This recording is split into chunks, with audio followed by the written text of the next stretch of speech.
I'm going to log into my website. It will ask me for a username and password. That's where you'd put it in.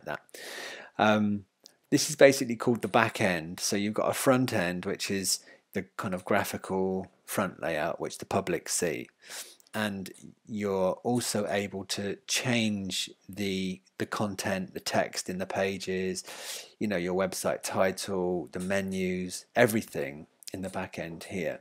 Now, it doesn't I don't have enough time to go through every single thing here, and I think that there's separate videos for each section on this, but I think that I could go over a very brief explanation about what some of the stuff. So these are blog posts, so you can view all your posts, add new ones, look at the categories. All of my posts are in there, so if I want to look at all of my posts that I've ever written on my blog, they'll be in there, and I can edit, take away stuff, and do whatever I like. Media basically is your anything that basically goes onto the page other than text. Pages basically self-explanatory, so home, about us, contact us, all of your normal pages are in pages. Blog posts are in posts, and pages are down here.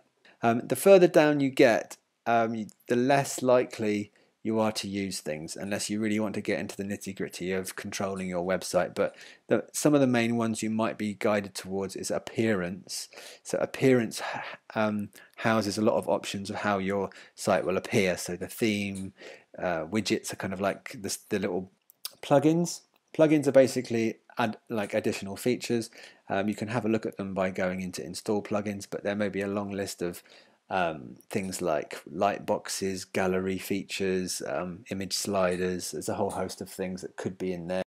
So very, very quickly, you'd edit posts and pages here. You'd control the very basics of your site in appearance, and you might have some custom page types or custom content types that I've created to help achieve a specific goal on your site. And that's the nuts and bolts of it, really. That's the main things that you'd go into and edit.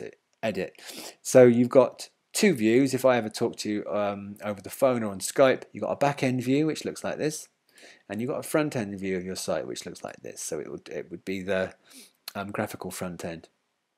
And I think that's it. Obviously there's a lot more to WordPress than that, but that gives you a basic idea of how the website works and some of its kind of facets and strengths and weaknesses. Okay.